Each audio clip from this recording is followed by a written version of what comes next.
Il est avocat, professeur en droit constitutionnel. Vous l'entendez tous les jeudis matins ici à Que-l'Outaouais-se-lève. Maître Frédéric Bérard est là. Bonjour, Maître Bérard. Bonjour, Michel Langevin. Comment ça va?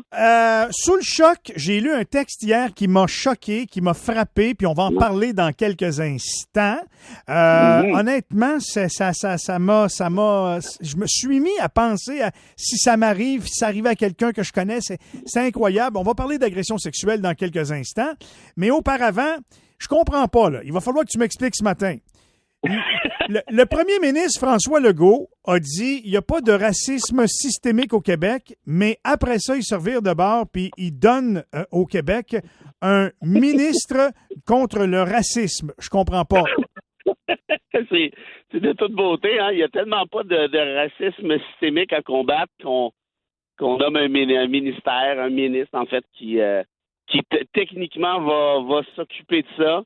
Et une des premières mesures qu'a annoncé Charette, c'est le nouveau ministre en question, c'est de dire, ben là, on va regarder, là, il y a des mesures à appliquer là, à la police. Là, la police a développé des attitudes, des réflexes un peu racistes parfois. Ben, c'est quoi ça? C'est pas du racisme systémique? Ah oui, il dit ça, puis après ça, il dit j'ai de la misère avec le concept de racisme systémique.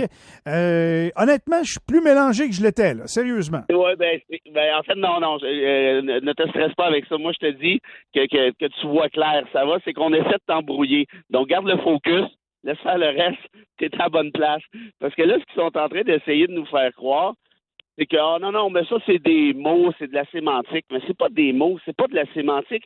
Ça s'appelle nommer les choses telles qu'elles le sont. Puis c'est parce que si tu fais pas ça, ben tu peux pas passer à la deuxième étape. Tu sais, moi, dans la vie, puis toi aussi, j'imagine, pour n'importe quoi, si je veux une solution, ben encore faut-il que je sois capable d'identifier le problème. Si je suis pas capable de dire c'est quoi le problème, ben j'arriverai jamais avec une solution qui a de l'allure. Mais là, tu vois, c'est en plein ça. Puis ils nous prennent un peu pour des fous. Puis moi, je suis ultra surpris et méga déçu que ce soit Charette parce que le gars est ministre de l'Environnement. Hey, c'est supposé être une job à temps plein en 2021, cela là. Avec le réchauffement climatique, c'est pas la question je crois ou je crois pas au réchauffement climatique, c'est plus une croyance là. C'est pas moi le Père Noël, j'y crois. Non, c'est pas ça. La fée des dents non plus. C'est une réalité scientifique. La communauté scientifique à 98% est d'avis que le réchauffement climatique a envahi la planète et là, on s'en va dans le drain. Il y a un point de bascule dans quelques années. Et là, il y a ce gars-là aurait le temps, en plus, d'aller zigonner dans des conférences de presse pour nous dire que non, ça n'existe pas le racisme systémique. Hey, franchement, là, je trouve ça doublement inquiétant. Et surtout que la justification principale ou à peu près qu'a donné Legault à Charette pour l'avoir nommé là, parce que pourquoi tu n'as pas nommé, par exemple, Lionel Carman, qui est issu de la communauté haïtienne? Je veux dire, lui, il est quand même assez bien placé pour savoir s'il y en a du racisme systémique plus qu'un... Il dit non, il dit parce que Charette, sa conjointe est haïtienne, là. Hey.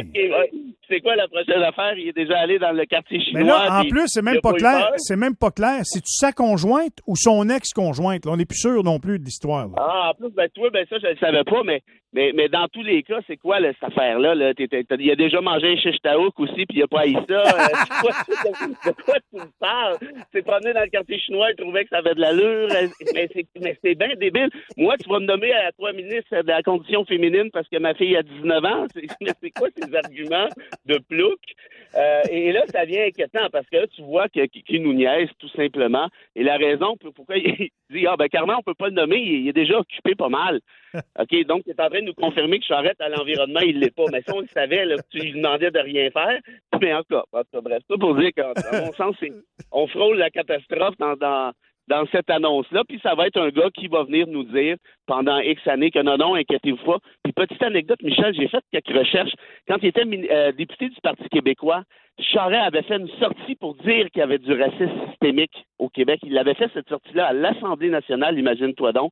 Et ça fait quoi, une vingtaine d'années de ça? Ouais. Alors, à moins qu'il soit capable de nous dire que ça a été enrayé depuis, je pense qu'il faudrait quand même qu'il s'explique là-dessus. Très intéressant. Merci de nous avoir fait rire. Là, tu vas nous faire réagir. Je te donne 4 minutes. Raconte-moi l'histoire d'un de tes étudiants qui t'a confié son histoire d'agression sexuelle.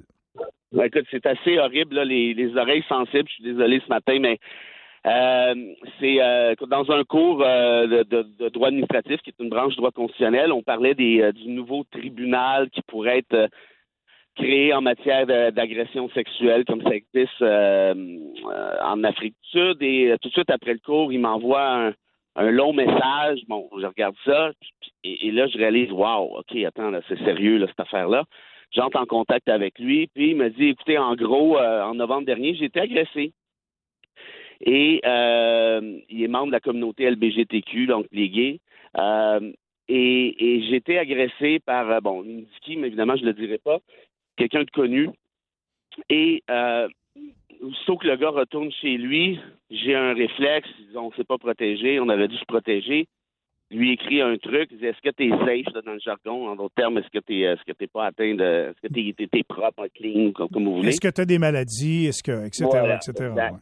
Et le gars lui répond, il dit, excuse, j'aurais dû te le dire, je suis séropositif. Et là, imagine la vie de ce jeune homme-là que j'adore particulièrement. Ça fait 2 ans que je lui enseigne, c'est le 3e cours. En fait, c'est un gars brillant, mais intelligent comme un singe.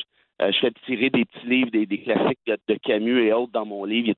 Dans mon cours, il est toujours le premier à vouloir le gagner. Il le lit dans la semaine qui suit, puis il le rapporte à ses collègues.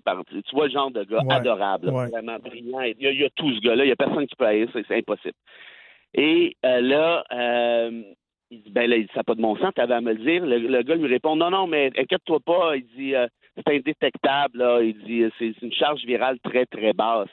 Or, le gars en question, l'étudiant qui s'appelle Couture Vanas, qui a fait ses recherches, qui a fait ses devoirs, et il sait, lui, qu'en matière de droit canadien, de droit criminel, quelqu'un qui est atteint du VIH doit porter le condom et doit annoncer aussi. Bon, lui, il a fait ni l'un ni l'autre. Et la question de l'annoncer ou du condom, c'est dépendamment de la charge en question. Là, il y a une espèce il y a 2 volets, si tu veux. Il y a comme une gradation là, dans la séropositivité, oui, c'est ça. Exactement. Puis, et la Cour suprême du Canada a été très claire là-dessus en 2012. Puis il y a maintenant un article dans le Code criminel. C'est l'équivalent un peu de ce qu'on peut appeler une agression sexuelle par fraude.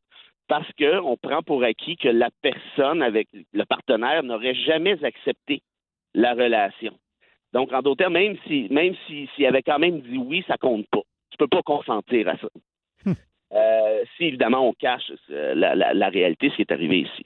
Et donc, là, le dernier bout, puis là, je fais ça vite, mais qui est le plus inquiétant, en quelque sorte, si je peux dire ça comme ça, c'est qu'il s'en va voir les policiers. On le convoque plus de 2 mois plus tard. Et là, il débarque là. Et là, les policiers commencent, Michel, ils arrivent avec les textos là, qui démontrent là, que c'est vrai, là, cette affaire-là. Là. Je veux dire, c'est pas inventé. Là. Et là, les policiers commencent à l'écœurer. Ouais, mais fais-nous un plan de ton appartement, vous êtes promené dans l'appartement, puis qu'est-ce que vous êtes dit avant l'échange, puis pendant l'échange, c'est quoi la couleur de ses cheveux, et puis s'il y avait des logos sur sur ses vêtements, s'il y avait des logos sur ses souliers, mais qu'est-ce que ça donne de savoir s'il y a moi, je sais même pas si j'en ai des logos sur mes propres souliers pendant que je te parle, j'ai aucune idée mais qu'est-ce que c'est ça, cette histoire-là? Surtout sachant qu'ils ont les textos. Le gars est identifié comme tel. Là. C'est pas une lubie. Là. Le gars, il a pas inventé un truc dans une ruelle. Tu as tout ça. Tu as la confirmation qu'il est séropositif et tout. Et bref, et là, il est en attente. Dans l'intervalle, là, il est sous médication, une médication qui coûte une fortune. Parce qu'une fois que tu as le VIH, c'est incurable. Hein. Tu recules pas, là. Et là, ça, il est obligé de l'expliquer aux policiers. Il est obligé aussi les policiers ont dit, mais qu'est-ce que tu veux qu'on fasse? Ben, il dit l'accusé d'agression sexuelle par fraude. Ouais, mais là, je sais pas, là, c'est-tu des voix. Dans d'autres termes, il était pas au courant, puis le problème dans ce cas-ci, c'est que c'était pas de simples policiers, en guillemets, c'était des enquêteurs spécialisés. Alors, je sais pas comment ils les forment, leurs enquêteurs spécialisés, là, mais clairement, là, le diplôme n'est pas si difficile que ça à avoir. Il faudrait peut-être avoir une petite formation supplémentaire, surtout en 2021, où franchement, là, je pense qu'il est temps là, qu'on arrête de niaiser avec ces affaires-là et puis qu'on aille de l'avant avec quelque chose de sérieux. Parce que franchement, ce gars-là, sa vie est à terre, Michel, pense-y. Puis en fait, c'est pas vrai parce que c'est un petit tough. Tu vois là, qu'il est résilient, puis il est de bonne humeur, puis il essaie, mais il est obligé d'abandonner des cours à l'université. Il y a des syndromes post-traumatiques. Et peut-être le plus triste là-dedans, je sais pas, c'est pas à moi de juger si c'est ça qui est le plus triste, mais j'ai posé la question, je voulais que je fasse une chronique là-dessus. Il dit oui. Êtes-vous prêt à nommer votre nom? Il dit oui, il n'y a pas de problème. Puis je dis pourquoi vous voulez faire ça? Ben, il dit parce que Il dit, je veux éveiller les consciences, je veux contribuer, je veux que ça change. Mais aussi, c'est parce que ma sœur s'est faite violer pendant qu'elle était adolescente, puis elle s'est enlevée la vie par la suite. Mon voyage. Ouf. Wow. Voilà. Ouais, ça porte à réfléchir. Il y a bien du monde qui ne savait pas ça, qui viennent d'apprendre ça ce matin. Et c'est encore plus décevant de savoir que c'est dans le code criminel puis que la police semble pas au courant. L'idée là de ça, c'est, il l'a dit, c'est d'éveiller des consciences. Moi, je salue son courage à ce jeune homme-là. J'ai beaucoup, beaucoup de respect pour ce qu'il est en train de faire parce que mettre son nom comme ça a été écrit dans le journal. On en parle ce matin, puis lui, il est tout à fait à l'aise avec ça. Parce qu'il veut que ça se sache, parce qu'il veut changer les mentalités. Et là, la mentalité qui est à changer, c'est monsieur, madame, les policiers, monsieur le ministre de la Sécurité publique, monsieur le ministre de la Justice, prenez ça au sérieux, là.